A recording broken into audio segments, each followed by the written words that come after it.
No lo podía calmar con nada, no me podía dormir. Hay veces en que terminaba en llanto. La sensación era una sensación como que algo me quemaba adentro y que algo se separaba de mí. Muchas veces uno cree que esto nunca más se le va a ir, nunca más va a encontrar la salida, que está instalado para no irse. Realmente uno se plantea, quiero seguir viviendo así, y si no quiero seguir viviendo así, ¿qué tengo que hacer?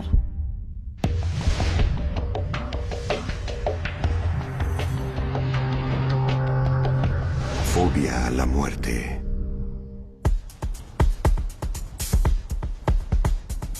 El miedo a morir protege a los seres humanos de eventuales peligros. Es una herramienta fundamental de supervivencia. Algunas personas viven ese temor de un modo extremo. El miedo a morir se convierte en pánico, en una fobia que los paraliza y los aísla.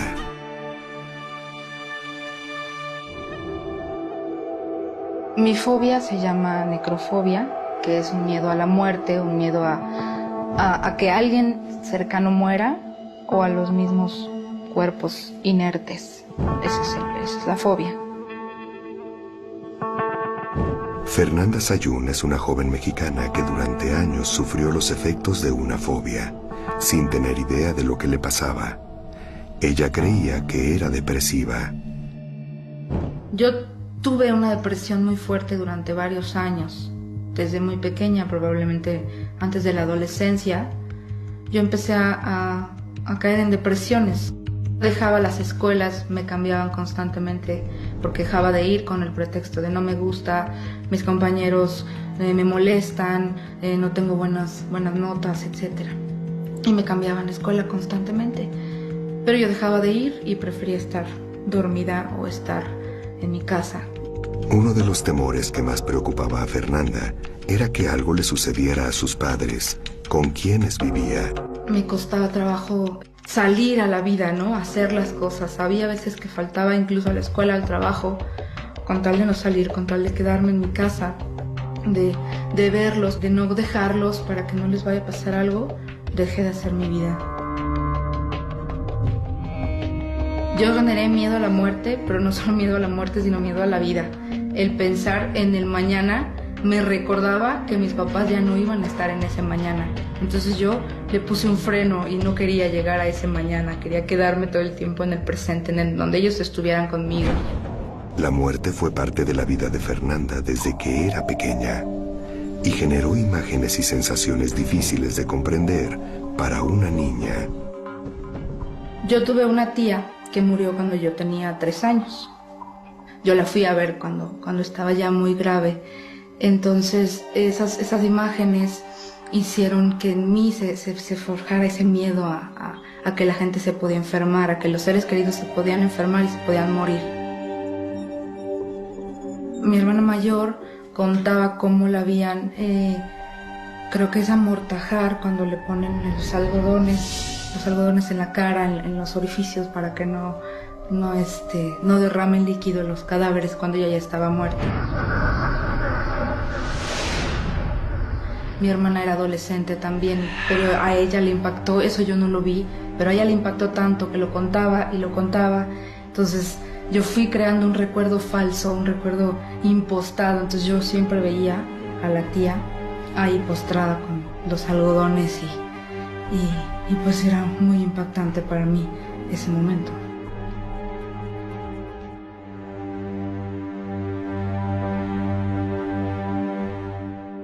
La fobia a la muerte, conocida como necrofobia o tanatofobia, es una de las fobias más frecuentes en el mundo occidental. La posibilidad de contraer una enfermedad terminal es también uno de los disparadores que pueden generar una fobia a la muerte. Mi fobia se llama cancerofobia, específicamente miedo al cáncer, a tener cáncer, a que alguna persona vinculada, cercana, tenga cáncer. La generalidad es que no me gusta saber o enterarme de gente que está padeciendo cáncer.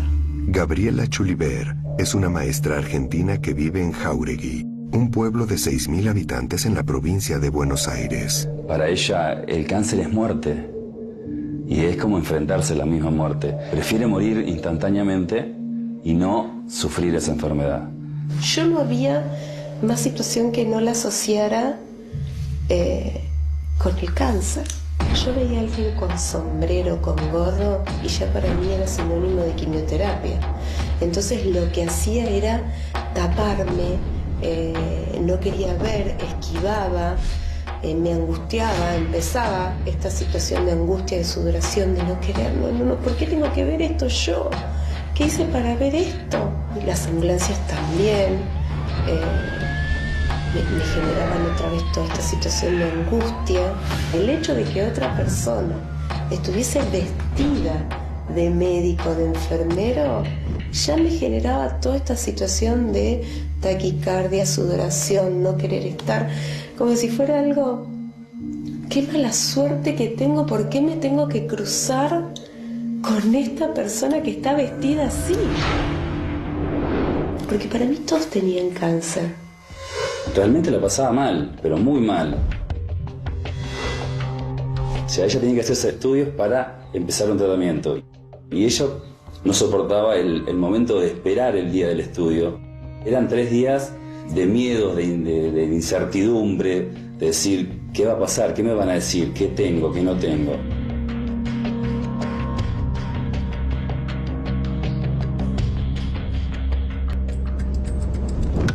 Las experiencias traumáticas quedan profundamente grabadas en la mente de una persona fóbica. El cáncer provocó experiencias dramáticas en la vida de Gabriela, hasta hacerla sentir que la muerte le rondaba a cada paso. Mi mamá murió de cáncer. Vos ibas viendo cómo descendía de peso. La cara no era la misma, el color. Estaba postrada totalmente, no se podía levantar, tenía metástasis en pulmones. Luego de sufrir la muerte de su madre, Gabriela tuvo que afrontar que su hermano también enfermara de cáncer. El mal se volvió una obsesión que la atormentaba. Mi mamá falleció en febrero, fines de abril, mayo, mi hermano un día me llama y me dice, creo que tengo cáncer. Y yo me acuerdo que estaba con el teléfono inalámbrico y me estaba apoyada en una pared y me iba cayendo. Tengo la imagen de que me iba cayendo hasta que me quedé sentada en el piso y yo le decía, estás equivocado. ¿De qué va? ¿Cómo vas a tener cáncer? Te van a decir así, espontáneamente, sin nada. Y empezó todo otra vez. Todos tenemos temor a la muerte, podemos tener temores a lo desconocido. En tanto que la fobia ya es una situación específica que muestra una gran patología de miedo, de angustia, con una gran connotación física y emocional y vivencial frente a un evento que no debería ocasionar esa respuesta en mí ni en la mayoría de las personas que pasaran por ese evento. La sensación de muerte inminente es un síntoma común a todas las fobias, pero en el caso de la agorafobia o fobia a los espacios abiertos, el pánico a morir se manifiesta de manera más intensa. Uno podría poner las manos en el fuego porque realmente se va a morir, con una convicción absoluta. De hecho, muchas veces las primeras palabras que a uno le salen en ese momento es, me muero, me voy a morir. Lourdes Michelini es una abogada argentina que padece agorafobia. 7 años atrás comenzó a tener crisis de ansiedad que comenzaron a complicar su vida cotidiana. Realmente no conocemos la muerte, los que estamos vivos. Sin embargo, es tanta la dureza de los síntomas que realmente uno puede afirmarlo sin dudar. Aproximadamente 1 de cada 10 individuos tiene, al menos, una crisis de pánico en algún momento de su vida. Pero en el caso de Lourdes, el miedo se instaló en su vida. Sus crisis periódicas desembocaron en una agorafobia que la llevó a estar 6 meses encerrada en su casa. Su vida social se vio cada vez más limitada. En realidad yo quería salir, pero sentía que no podía. Había algo que era más fuerte. Era salir al hall del lugar donde vivía y empezar a sentir falta de aire, miedo, algo que hacía que nuevamente retornara rápidamente a mi casa para sentirme un poco más tranquila, un poco más segura. Los trastornos de ansiedad, como la necrofobia o la agorafobia, afectan aproximadamente a 2 mujeres por cada hombre. Cuando la agorafobia de Lourdes comenzó a manifestarse, nada indicaba que su vida se convertiría en un sufrimiento constante. Era una persona que siempre me gustaba salir, que me gustaba estar en contacto con otras personas, viajar. En ese momento yo estaba casada. Todo se desarrollaba en lo cotidiano de una manera muy normal. La acumulación de estrés en un momento determinado puede ser la disparadora de una reacción fóbica. El trastorno de Lourdes comenzó de manera imprevista inmediatamente después de una cirugía programada. Yo estaba en la sala de recuperación en una clínica después de una cirugía.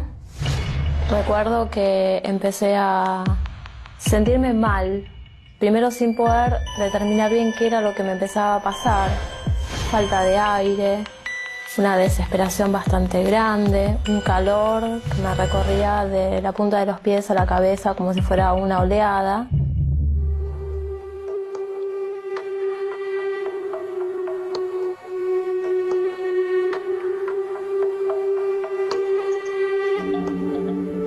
Es muy difícil explicarlo a los demás porque uno no se lo puede explicar a sí mismo. Pero realmente nunca me pude en ese momento explicar qué era lo que estaba pasando. 2 meses después, en otro consultorio, pero con otro tipo de intervención menor, local, empecé a sentir los mismos síntomas. Y la misma falta de aire, la misma desesperación. Y este episodio que pasó y que marcó el inicio se empezó a dar cada vez más seguido y cada vez más fuerte. Cuando las obligaciones de Lourdes la forzaban a salir de su casa, una serie de síntomas físicos comenzaban a abrumarla, como si estuviese a punto de saltar a un abismo. Eran las dramáticas señales de una agorafobia. Esta fobia se sufre a través de distintos síntomas. Los más sobresalientes son la falta de aire, los mareos, los cosquilleos en todo el cuerpo, la transpiración, pero sin ninguna duda la sensación más importante, sobresaliente, es la sensación de muerte inminente. Llegó obviamente un momento donde esto empezó a instalarse diariamente en mi vida. La sensación irracional de estar a punto de morir hizo que Lourdes solo se sintiera segura dentro de su casa. El miedo al contacto con el exterior la tenía paralizada. Vivía pendiente de mi cuerpo, pendiente de mi respiración, pendiente de mi garganta, que es por la opresión que uno siente, ¿no? Con la típica falta de aire. Vienen los síntomas y uno dice, sí, esto verdaderamente es la muerte. El miedo a la muerte es una herramienta instintiva en los seres humanos para evitar graves peligros. Pero hay personas que tienen pánico de morir y no pueden pensar en otra cosa. Algunos adultos desconocen el impacto que sus comentarios sobre el tema pueden generar en los niños que los rodean. Yo creo que el origen de mi fobia se debe a que cuando yo era muy niña, el tema de la muerte y de la enfermedad se trató mucho en mi casa, con mis familiares, y creo que ellos no prestaron atención a que habíamos niños alrededor escuchando esa información y después no íbamos a saber qué hacer con ella, ¿no? La acumulación de imágenes relacionadas con la muerte durante la infancia de Fernanda hizo que en su adolescencia la fobia a la muerte se agravara. Vivía con miedo a que alguno de sus padres pudiera morir. Cuando crecí, el problema, no mejoró ni se detuvo, al contrario, fue cada vez peor. Cuando yo tenía 14 años aproximadamente, a mi mamá le diagnosticaron diabetes. Mi abuela materna murió muy joven por diabetes. Para mí ya era incontrolable el pensar que un día iba a entrar a su habitación y iba a estar muerta y que ni siquiera me iba a poder despedir de ella, ¿no? Entonces fueron ideas que se fueron incrustando en mi mente, cosas que podían pasarle a mis papás, ¿no? A mis familiares, y entonces yo ya no podía dejar de pensar en episodios trágicos que le pasaban a mi familia. Los síntomas eran una ansiedad incontrolable al grado de morderte las uñas, comer excesivamente, fumar excesivamente.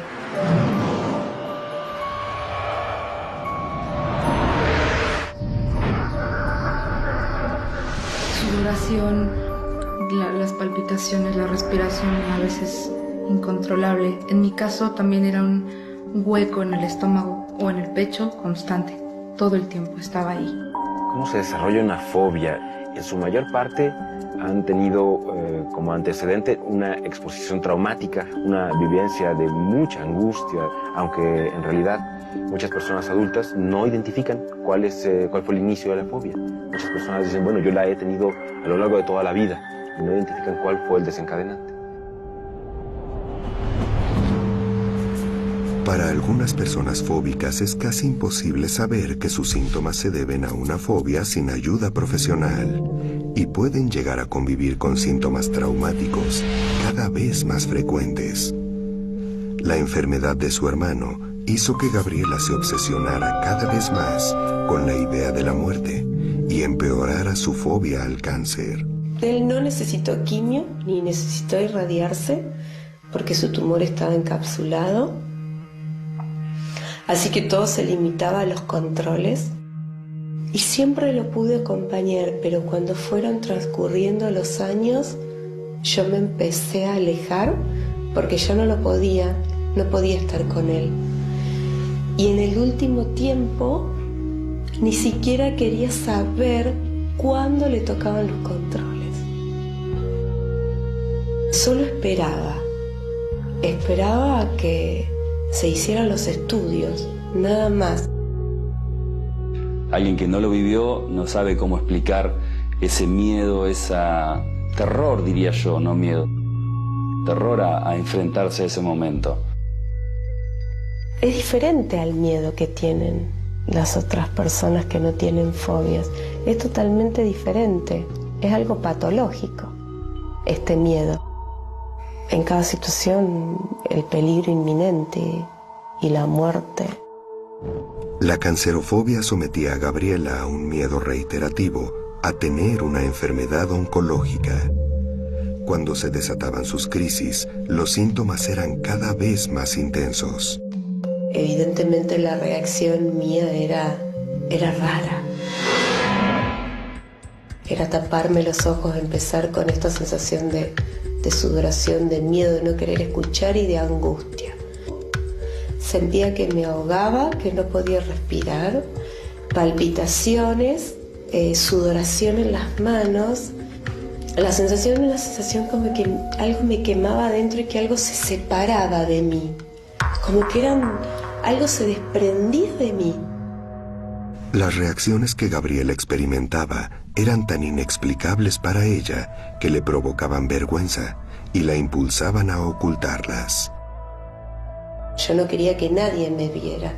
De hecho, oculté muchísimo esto y casi que ni mi marido me había visto en esta situación.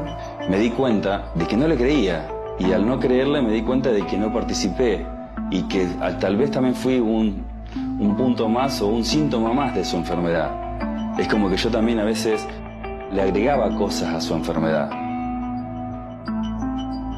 Yo no demostraba esto, no quería mostrarlo. En algún momento vos te ocultás y decís, bueno, esto me pasa a mí, que nadie lo vea, que nadie se ponga mal por esto. De alguna manera yo quería proteger a nosotros para que no les diera lástima, para que no se angustiaran. La mayoría de los pacientes que sufren un trastorno de ansiedad van a tener una alteración psicosocial. Las personas empiezan a tener comportamientos raros, extraños. La familia no entiende. Y a veces dicen, no, yo no le creo. Quiere manipular, es un capricho, necesita llamar la atención. No, nadie quiere ser fóbico. Esto tiene que quedar claro, nadie usa la fobia. Al contrario, la sufren.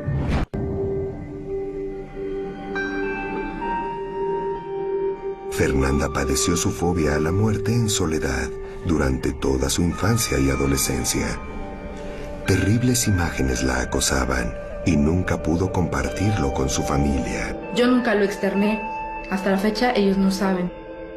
Yo tenía imágenes muy trágicas de accidentes muy aparatosos en los que había cabezas y descuartizados y no lo podía frenar. Yo viví con estas imágenes, durmiendo al lado de mis papás y tocándolos a ver si estaba latiendo su corazón, a ver si estaban respirando. Entonces yo viví esto en completa soledad, no se lo conté a nadie, no tenía con quién hablarlo y no entendía lo que estaba pasando. Yo no sabía que estaba desarrollando una fobia o que había desarrollado una fobia. Yo nunca hablé con ellos de esto porque también sé que para ellos es muy fuerte.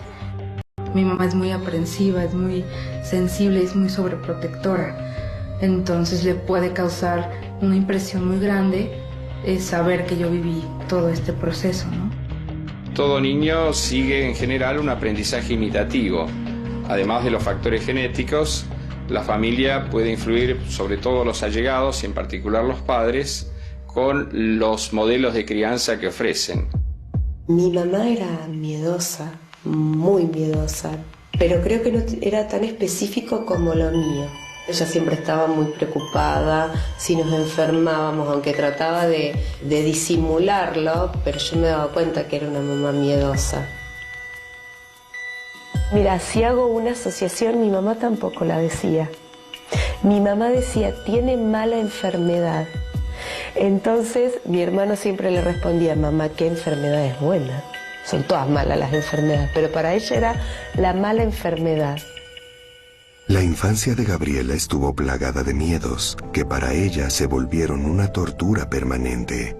Cuando era chica le tenía miedo a todo.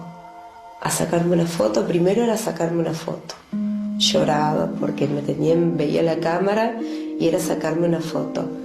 Después era a los aviones cuando pasaban, cuando volaban y los veía, eran terribles las crisis de llanto y miedo. La realidad es que ya de adolescente me acuerdo que me dolían las rodillas y yo decía, hoy tengo un tumor en la rodilla y no decía nada. Yo creo que había hecho del miedo un estilo de vida. Yo no sabía vivir sin miedo. La mayoría de los trastornos de ansiedad generan una sensación de irracionalidad. Siente como que las cosas se le van de las manos, pierde el control, con lo cual en algunos momentos tiene la creencia de que está volviéndose loco o que está perdiendo la realidad.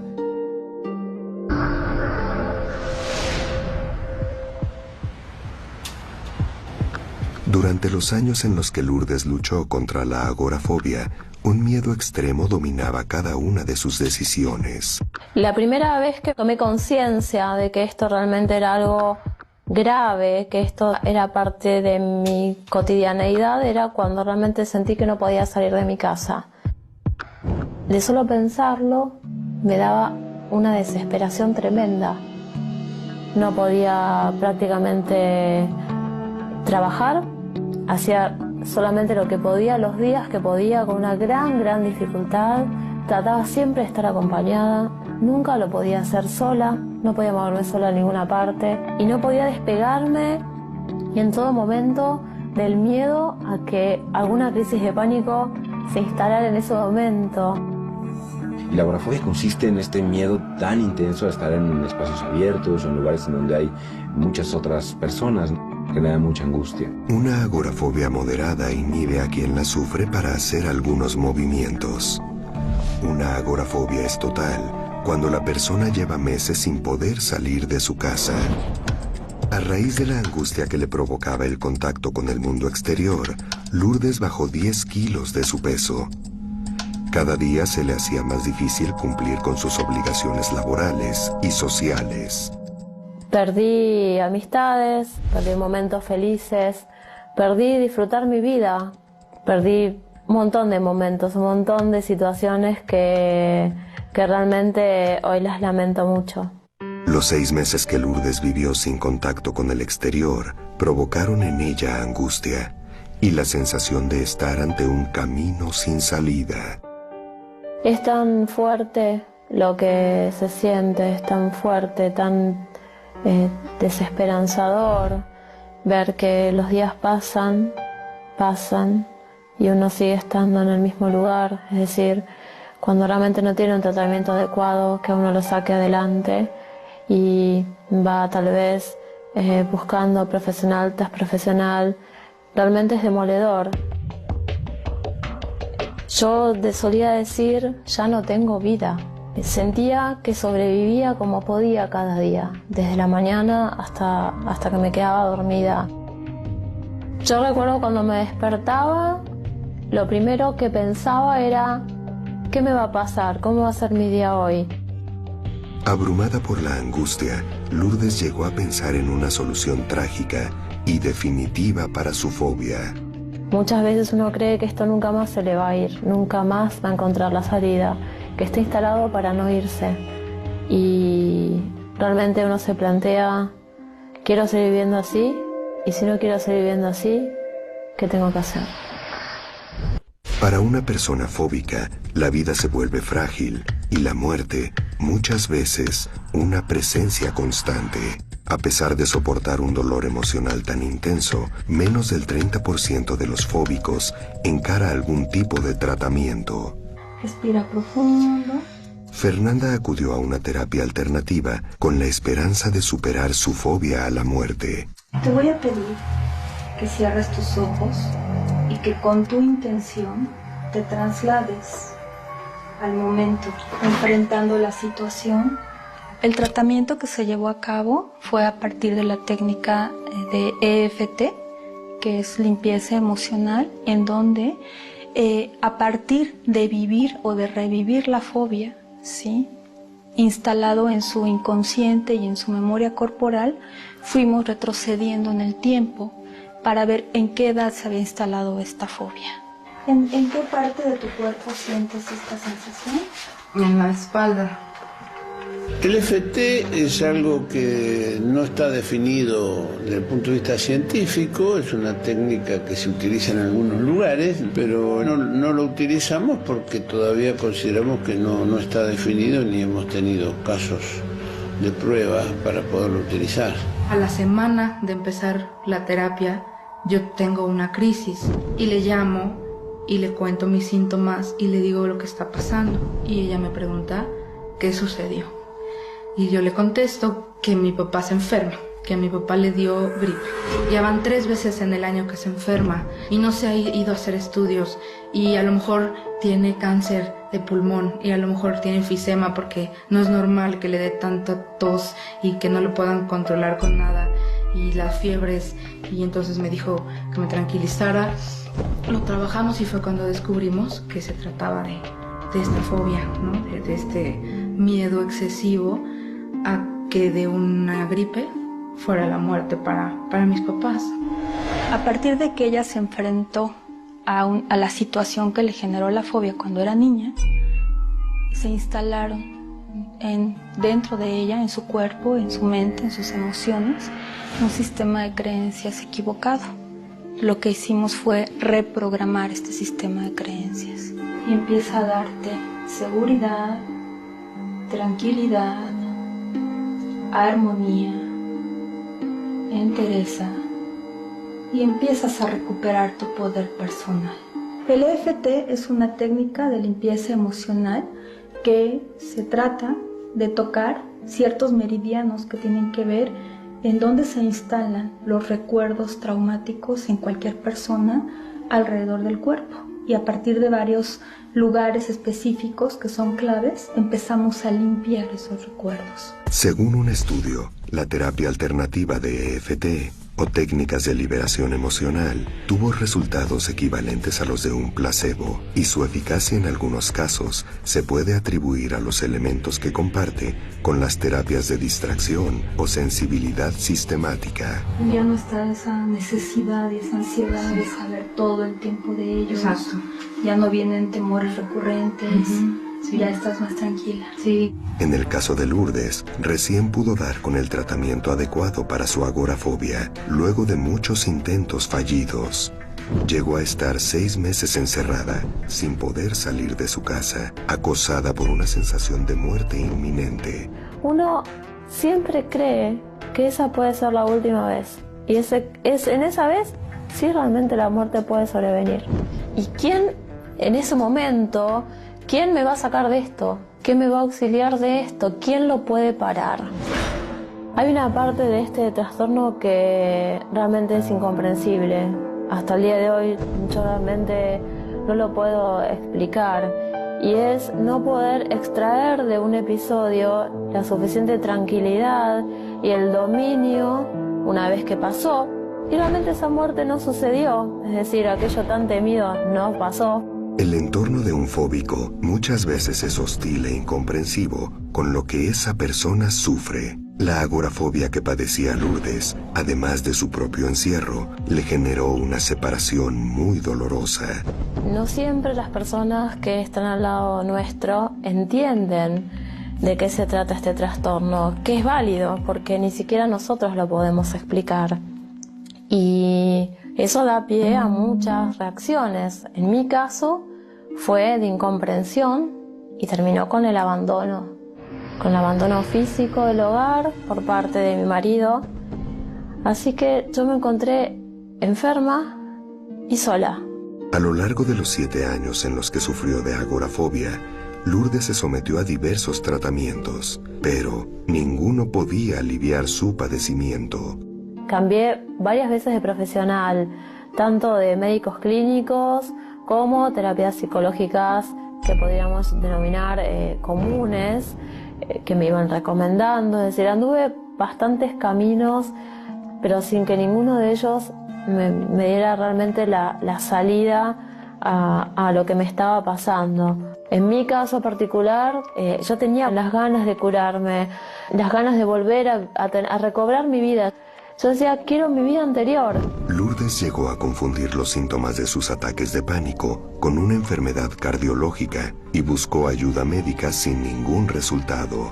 Los síntomas que tuvo Lourdes estaban ligados a las situaciones de ataque de pánico, puntualmente sensación de riesgo de muerte inminente.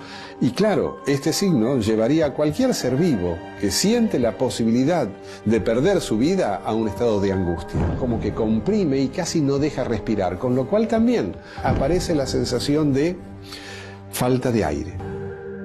El camino para la recuperación de Gabriela se inició cuando su familia comenzó a entender su profunda fobia al cáncer. Hasta entonces vivió su terror a la muerte en soledad. Me metí en mi habitación y me encerraba y no lloraba. Por momentos estaba como enojada y golpeaba la almohada. Y me acuerdo que me había agarrado de los brazos y me balanceaba. Yo decía, Dios, ya estoy loca. Fue todo un sábado de dormir, de llorar, de abrazarme y tratar de balancearme un poquito como para calmarme, como que me acunaba. Y eso me daba calma. La familia de Gabriela no creía sus síntomas. Pensaba que ella estaba exagerando. Yo participaba poco de esto porque era algo para mí no creíble. Yo no creía en lo que tenía. Hasta que no viví ese momento de que a ella lo viví en un ataque de pánico que tuvo, que fue detonante para mí decir, bueno, tengo que hacer algo. Yo me acuerdo que un día Roxana, mi cuñada, lloraba y me decía, no podés estar así, tenés tu familia, tenés tu casa, tenés lo que todos podemos esperar. Y dice, no podés estar así. No me creía, nadie me creía que era así. Los síntomas de la cancerofobia atormentaron a Gabriela hasta que un día, por casualidad, ella vio un programa televisivo con información sobre las fobias. Veo el programa de televisión y ahí sentí un alivio terrible porque había gente sentada en la mesa que estaba hablando de lo mismo que a mí me pasaba y que se había curado. Y yo me acuerdo que le decía a mi marido, le decía, ¿ves? Lo que ellos están diciendo es lo que me pasa a mí. Fíjate, era como decir, bueno, no estoy sola en esto. El comienzo de la terapia de Gabriela coincidió con la etapa terminal del cáncer que causó la muerte de su madre. Cuando llegó realmente estaba muy desbordada, con mucha angustia, una gran preocupación acerca de las enfermedades, con una manifestación de angustia dentro del consultorio, con llanto, con un temor frecuente que también tienen muchos pacientes, que es a perder el control, a temor a volverse loco, a perder total racionalidad. Me acuerdo que en el momento de la charla yo automáticamente me tapé los oídos, me encorvé, me hice como chiquitita en la silla, no quería escuchar lo que iba a decir. Era muy impactante verla a ella con un estado casi regresivo, con una conducta muy infantil, con una negación de la realidad, con una necesidad de encierro, de aislamiento.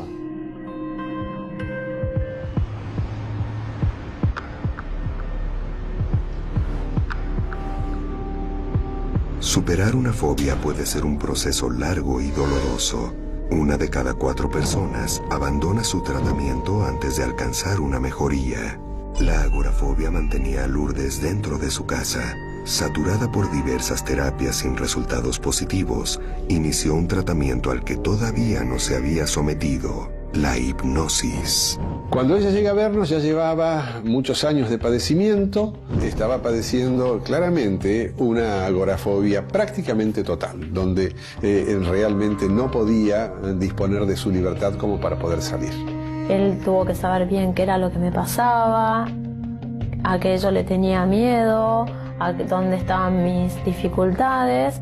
Lo más importante de todo es que tengas esa sensación de comodidad, y que puedas aflojar y distender todos los músculos de tu cuerpo.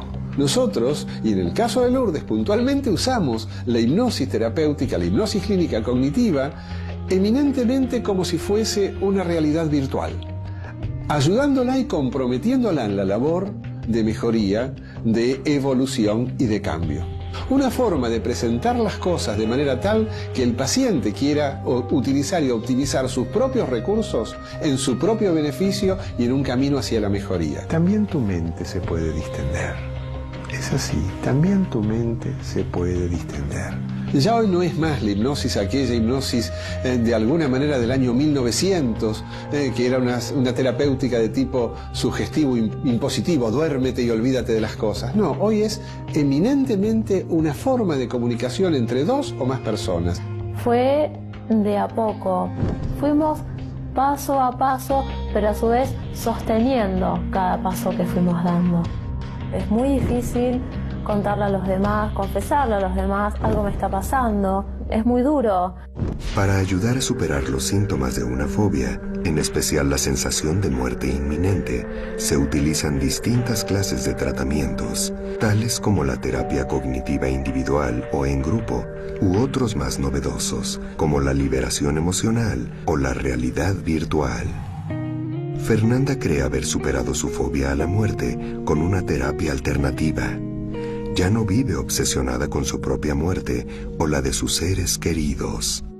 Hoy, después de 4 meses de haber empezado la terapia, poco a poco he podido enfrentarme a situaciones en las que mis papás no están conmigo, en las que ellos están en su casa, están en su vida, y yo puedo enfrentarme ahora a mis proyectos, a mis cosas, a mis nuevas relaciones, a mis nuevas amistades, y puedo generar ya un vínculo sin tener que estar todo el tiempo con mis papás atrás, ¿no? Pude independizarme y ya no tengo definitivamente estos episodios de pánico.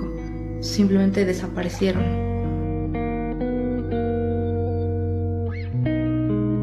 No fue fácil, las terapias tienen su trabajo interno y emocional, y es muy fuerte cuando tomas conciencia de lo que te está pasando.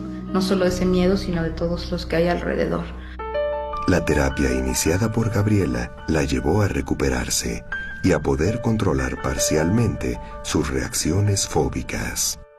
Uno de los elementos que me parece que a mí me dan mucha fuerza son es la gente del grupo con la que yo quedé vinculada, ¿sí? Y por ahí cuando a uno le pasan estas cosas, o la dudita o la angustia, siempre,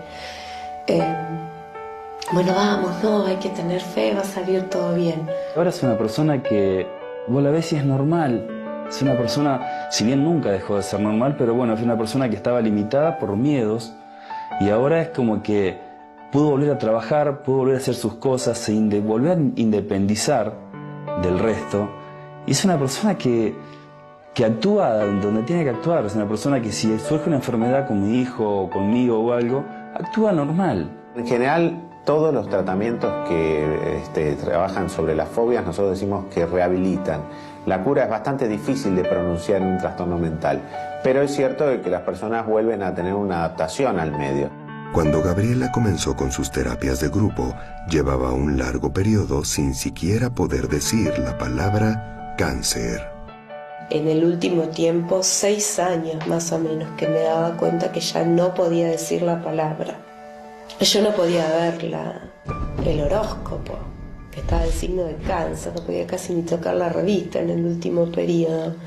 Y me acuerdo que la primera sesión con el doctor Bustamante, que me dice, bueno, vamos con la C. No, y lloraba y no, y no, y no, y no. Y sin querer terminé haciendo asociaciones, la C de camión, la A de amor, él me hacía asociar, y en forma vertical me dice, fíjate lo que escribiste. Cáncer.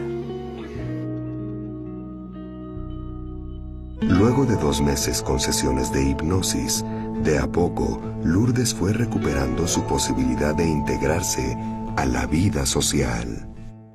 Mi vida hoy es plena, es feliz, volví a ser mejor que mi vida de antes, porque disfruto cosas que antes no le daba importancia. Hoy puedo disfrutar de un viaje en cualquier momento y en cualquier lugar, aún el que me lleva al trabajo todos los días y el que vuelvo de mi trabajo. Cuando uno sufre esta fobia, sabe que en algún momento puede aparecer un miedo, puede aparecer una sensación parecida a las que uno ya vivió, pero no es un miedo que esté permanentemente en nuestro pensamiento, ni mucho menos. Me siento siempre bien, es decir, todos esos miedos desaparecieron y hoy puedo disfrutar de ya sea en el trabajo o de cualquier salida, sin preocuparme absolutamente lo más mínimo de ni nada de lo que antes me preocupaba. La verdad, si pudiera retroceder en el tiempo, no cambiaría nada. ¿Por qué? Porque creo que todos venimos a aprender, todos venimos con un reto que superar. En este caso a mí me tocó este tema y pues creo que tuvo una razón de ser para que yo pudiera aprender, para que pudiera crecer y madurar, para poder vivir de una mejor manera. La muerte es simplemente pasar de un estado físico a un estado espiritual. Así lo veo ahora. Antes para mí la muerte era el final de todo. Hoy simplemente creo que es una transición, creo que es un momento que nos va a llegar a todos, incluso a mí. Yo nunca había pensado en mi propia muerte, por ejemplo. Pensaba en la muerte de todos los demás y en lo que me iba a doler. Ahora puedo estar consciente de que yo también, como ellos, como todos los seres humanos, un día nos vamos a morir. Y lo que pase después, pues, cómo saberlo ahora, pero seguramente habrá algo